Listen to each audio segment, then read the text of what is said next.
What in the 20s is going in the on? 20s? Think about The 20s, baby. Plenty. What in the 20s is going here for my 20s, baby? This is the 20s. Welcome back to the podcast. I'm your host, Zamam Kize, and this is What's in the 20s, a podcast where you listen to me grow through its baby. On this episode, we're going to be speaking about the fact that I don't even know how to say it, but like the longer the relationship, the harder it is. And this came up with the conversation I was having with a friend of mine, and we were basically just kind of realizing and thinking that like our newer friendships, you know, for some reason we aren't working as hard, you know, as compared to our older friendships. And let's get into it. Let me explain. Let me land.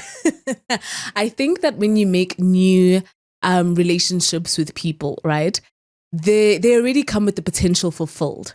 And by that, I mean, we choose them because of the way that they show up, the way that they support, the way that they show grace. It's like you're not having to teach or ask for those things from them, the way that they're able to create space and stuff. We really end up bonding with those types of people because we're sharing the same space, we're like-minded and all of that kind of stuff. Especially the older you get, you know, you're basing friends off of, it's not out of convenience anymore, you know, compared to when we were younger. Like it's purely and truly, like I think there's more genuineness to it, genuinity to it. There's just we're friends because we really do get along, we really do see things similar ways and stuff like that. We really do just enjoy each other's company, etc., etc. And that's the thing, it's like when I say that they come with the potential fulfilled, is that you don't have to seek and find out and learn or whatever it is to know, like, are they, you know, because then you're not really choosing those types of people as your friends, you know, as people seek people to keep close to you and all of that, especially when you already have a standard and expectation of what you would like your friendships to look like and all of that.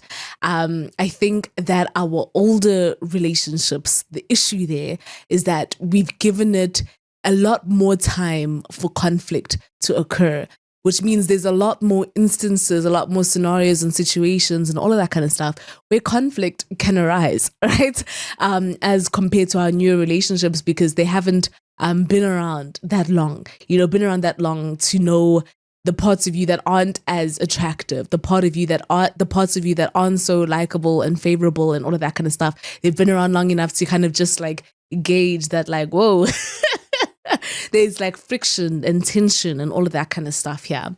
I think the reason that we struggle sometimes in our long-term relationships is that because of the expectations that we place on them, right? The expectations we place on the people that are in our lives for a long time to know us, right? We expect them to know what we would want, to know what we need, to know what we're thinking, to know how to show up. We expect them to always show up, right? To always make themselves available because we've been in each other's lives for so long. Like, why wouldn't you show up? Why wouldn't you choose to be there for me and all of that kind of stuff? Why we expect them to make themselves available all the time, anytime. If like we've been in each other's lives for so long. If I say that I need to come see you, I'm going through something, blah, blah, blah, we expect them to just kind of clear whatever they've got going on and, you know, kind of make room for you, create space for you and to hold you, right? To have capacity. We expect our long-term relationship to have capacity for everything we're going through in our life, whether it's grief, loss, pain, whatever it is, joy, sadness. Like we expect them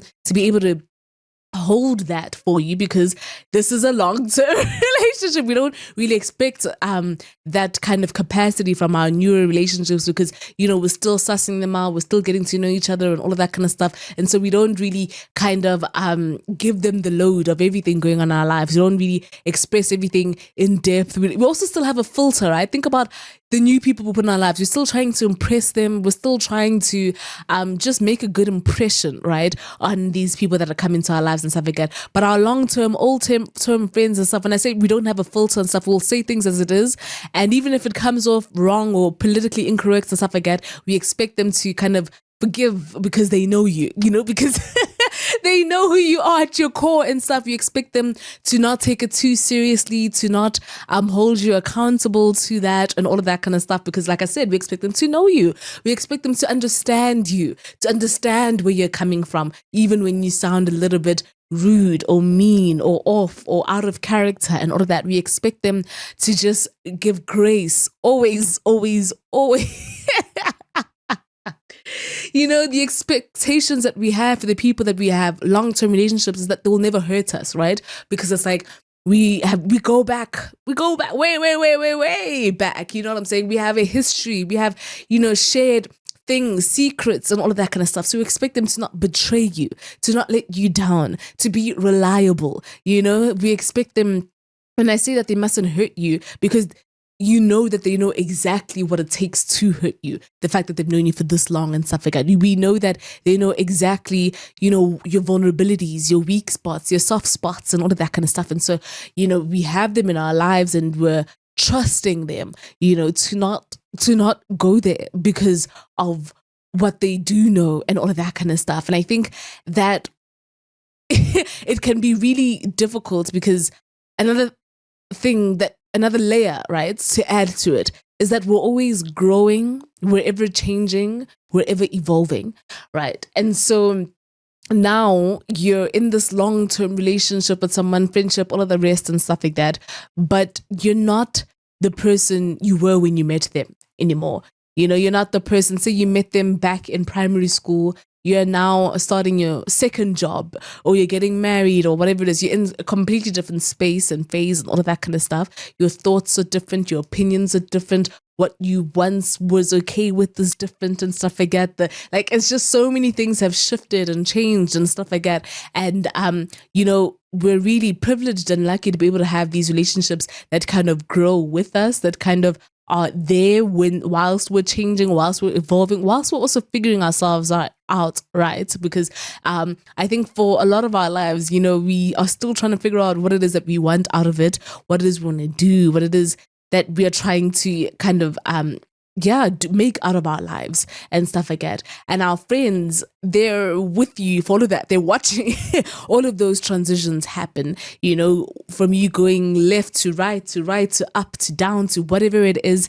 And sometimes they might not agree with a particular phase that you're in, a particular season that you're in. Sometimes they might not know how to fit into that, and that's what I mean. We're ever evolving and stuff, like our views on certain things can start clashing, right? Because maybe when you were younger, you didn't have an opinion on something and you guys were perfectly fine existing as friends in that space. But now you become more opinionated on certain topics and views and political stances and all of that disagree with your friend. And now you're sitting there wondering, can I really be friends with someone who thinks like this?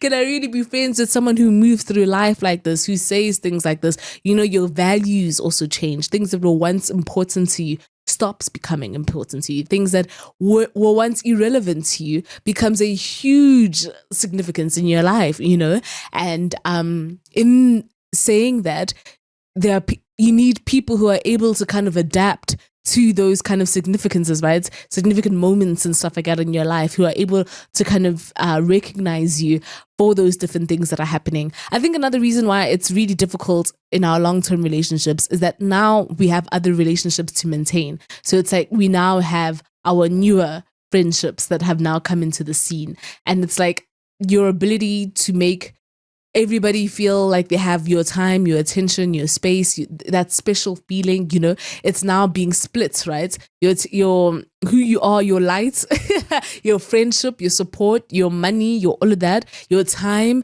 is now being split across different people, when it was, as compared to when it was just you and, your long-term relationship, your long-term friend and all of that.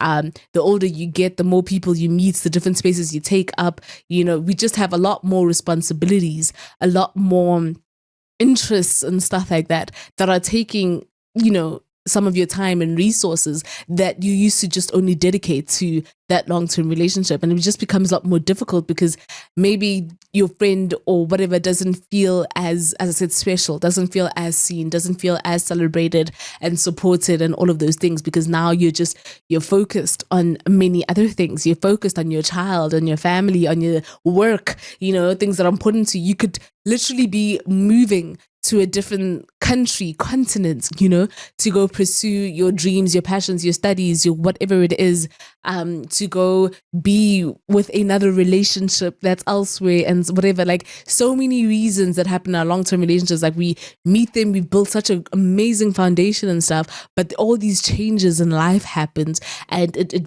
feels so the challenge, I guess, right? The challenge is, how do we maintain these relationships? How do we make it that we're still in connection, that we're still able to feel recognized and adored, and admired by our friends, our partners, or whatever it is, through the distance, through the different changes and shifts. We're also in different places in our lives. That's another thing too, right? In our long-term relationships, in the beginning, it starts off because we shared the same space, right? When I say out of convenience and stuff, say it was from from school and stuff, we were sharing the same interests, the same hobbies, the same whatever. You now grow older, and you're just not in those same spaces anymore. You're not in the same school anymore. Your studies are different. You've chosen different things to study. So now you make friends in the new spaces you take up and stuff like that. And it's just that it's when it's new relationships you're forming, it becomes a lot more difficult to maintain, older relationships when you're not in those spaces anymore, when you're not occupying certain kind of structures that allowed for you to have those relationships. I think the problem that can arise out of all of these, little challenges is that resentment can build. We can feel resentment for the fact that our friend isn't checking in on us as often as they used to, now that we're in a different space, a different continent, a different country, a different whatever. They're not calling as often as they used to. They're not making the time to see you as often as they used to. You're not the focus of their life. You're not the primary thing. You're not their first call when the emergency happens and all of that kind of stuff. You're not speaking as regularly or every day and stuff like that. I think we can build resentment for feeling like the other person is lacking, right? The other person is slacking in the relationship. The other person isn't putting in as much effort and stuff like that. We can build resentment for the fact that we've had to forgive certain things in our friendship because it's a long-term friendship, right? So we'll just say, yeah, because we go back, way back and stuff, we've had to forgive diabolical things, we've had to forgive things that they put you in situations you should have never been in the first place. They put you in compromising, and they were comfortable putting you in that compromising situation because you are a long-term relationship, and you've been there for so long and stuff like that. So they know, this person will always pull through. This person, it'll be fine. Just leave it with this person. Just whatever, I can count on this person and stuff. And so now we just have resentment in our hearts because it's just like, what are you doing? Like, this isn't what I signed up for, all those years ago when we decided to be friends and stuff like that. But we harbor that and we tell ourselves to forgive. We may feel resentment for the fact that they don't support the way that you want to be supported. They don't see the way you want to be seen and stuff like that. And it's just, it's irritating, because you're having to watch them with their new friendships, their new interests, their new hobbies, their new whatever that they've got going on, and you have to watch from the back but still be supportive, right? Because they're your friend. You're still congratulating them, celebrating them, all of that kind of stuff, but you build resentment because you feel like you don't take the same space in their life as they do in yours. And I think another issue and a problem that can arise out of all of that is that instead of growing together, you guys end up growing apart, instead of sharing life together, going through life together, growing and all of that kind of stuff. Like it's taking you in different directions. And I think sometimes it can be really sad if you're not wanting that to happen. I think that's the difficulty, right? For some of us, we might feel like, I don't want this friendship to end. I love having you in my life. I adore you. I respect you. I admire you. I enjoy spending time with you. But for some reason, why is it so hard? It shouldn't be this hard to meet up. It shouldn't be this hard to show up, to support, to care, to, be consistent and all of that kind of stuff. And it might just be feeling really challenged in that moment because you can feel that the other person is drifting or is just comfortable. It's just okay with it kind of naturally ending, but you still are trying to fight for it. You're still trying to grapple or whatever. Or it could just be that you just don't fit. You don't fit in your friend's new plan or whatever that they've got going on. But you guys have been friends forever. But it's like their social circle now that they've taken up, and the this and the interest and the work and the this and the that and the, you know what I'm saying? It's like, how do I fit that? Maybe your friend now has gotten into a relationship and that consumes all of their time and stuff. And it's just like, you're not going to pull them away from their relationship. That's their relationship. They're building a future and stuff. But you were always hoping that you would get to be a part of that future. And I think, yeah, those are little sad moments that can occur, because next thing they make new friendships, out of the partner that they have, the relationship their new relationship that they're existing in, and you're left to just fall behind. And I think I've just been thinking about, how do we make our long-term relationships healthy? How do we make them seen? How do we make them understood without, we shouldn't violate anyone. Like, we shouldn't make anyone feel like just because we've been there for a long time, like I don't need to put in the same amount of effort. I don't need to care. I don't need to show up and all of that kind of stuff. First and foremost, I want you to not avoid the tension. Like if you feel like, oh, this is a bit of a soft spot, or this is a bit rough, or whatever it is, I need you to go towards it. Tension, you need to move in the direction of the tension, so that whatever that needs to erupt can, and we can rebuild and repair, right? The repair can take place.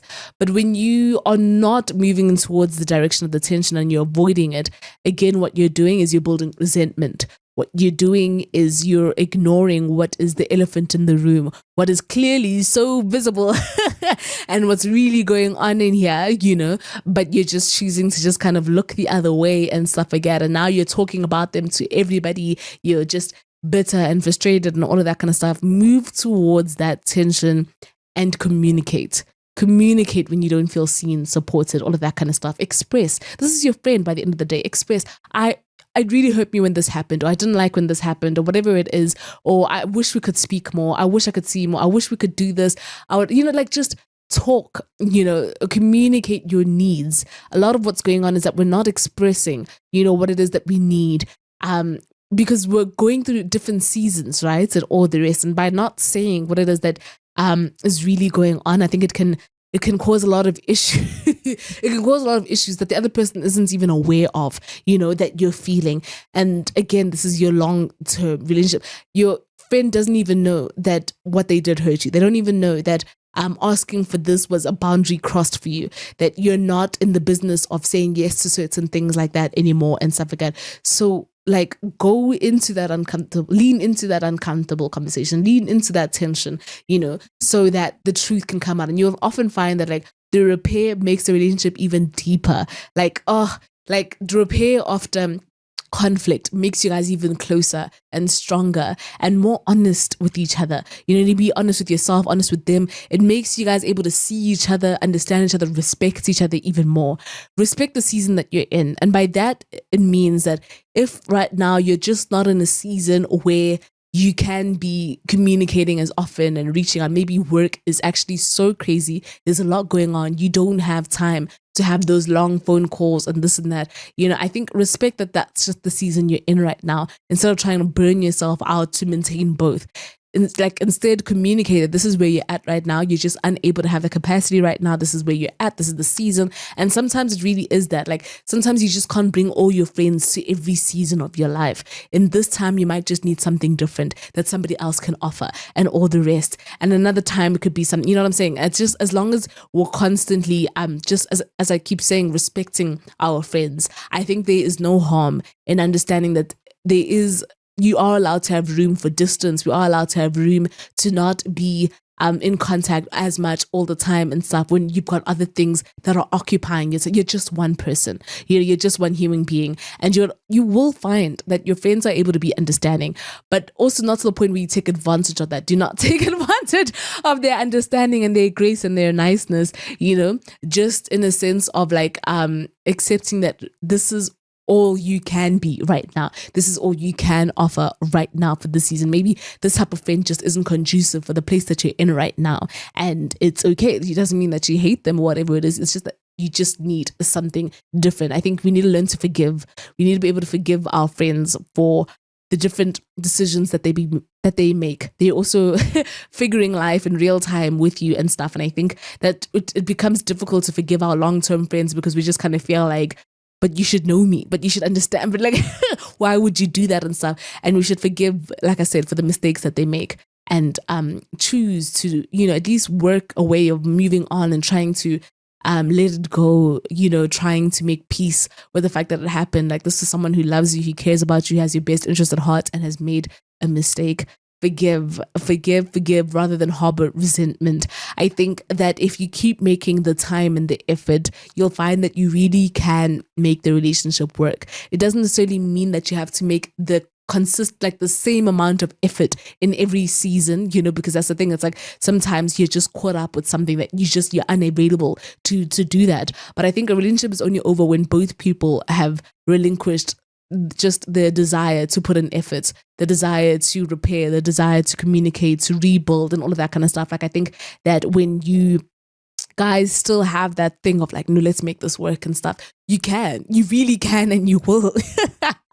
You will, especially if you have that maturity of understanding that this was momentary, this was just for now or whatever that we went through and stuff, but it's not forever. Like, I still want to build with you, grow with you. I want to see you for certain achievements and milestones in your life. It really can work out, but yeah, you just have to make space for that. You have to make space for the fact that they can't be with you for everything and stuff like that, because it's just, as you keep growing and changing and evolving, you're going to keep meeting new people and occupying new spaces and new interests that are just going to take up more of who you are. And then, have grace at the end of the day. Have grace for yourself. You're doing the best you can, like, to hold up the relationships you do. Have grace for them.